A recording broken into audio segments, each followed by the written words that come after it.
Jay Powell and the Federal Reserve Board have announced more pain for longer for Main Street. And they're doing this in an effort to control inflation without changing the behavior of the elites. Unfortunately, it is the behavior of the elites which are causing most of the inflation.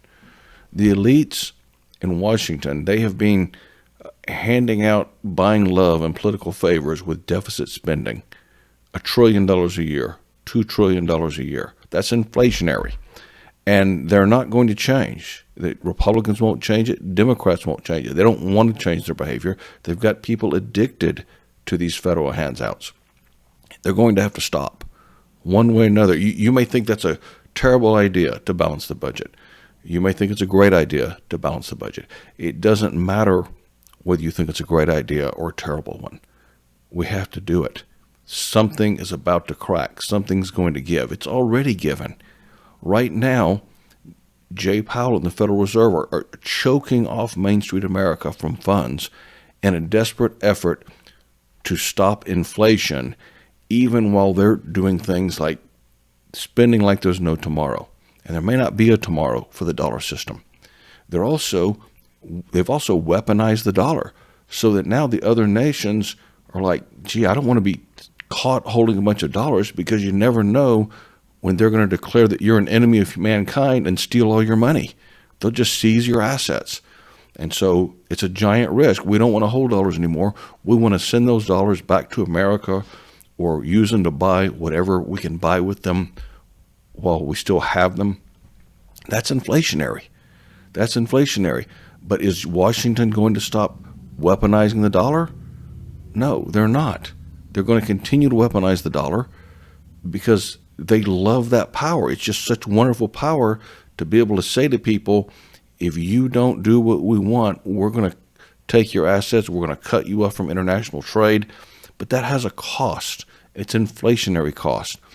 So even if Jay Powell and the Federal Reserve leave interest rates this high forever, it is not going to stop inflation, because it's not going to stop the elites abusing the dollar. And the problem is not now that Main Street has too much money. The problem is the elites are abusing the dollar and the government is spending too much money, choking Main Street from funds by keeping interest rates high. Won't change that. Plus, it is not sustainable. It is not sustainable. The only reason the federal government can get away with it right now is that we have so much debt out there at the old super low interest rates. If all of our federal debt, if all $33 trillion of our federal debt was refinanced, as it eventually will be at current interest rates, what if he leaves interest rates where they are, 4.5% on the 30-year note? We have $33 trillion at 4.5% interest. That's about $1.5 trillion in interest payments every year. Never mind anything else. Imagine our federal budget with $1.5 trillion just in interest payments. You know, income taxes only take in about $2.3 trillion. So about 65% of our income taxes would just go to pay interest on the debt. And that's with the debt as it is now. Every year we're adding $1 to $2 trillion more on that debt. And of course it would increase much more exponentially as our interest payments go up. So I think the world believes that Jay Powell is bluffing, because he has to be.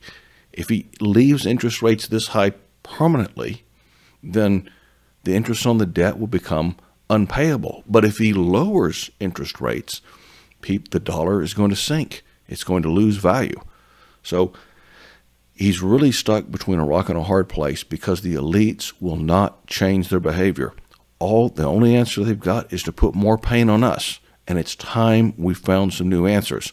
Don't expect them to come from either the Republican Party or the Democrat Party. They're bought out by the current system. We need something new.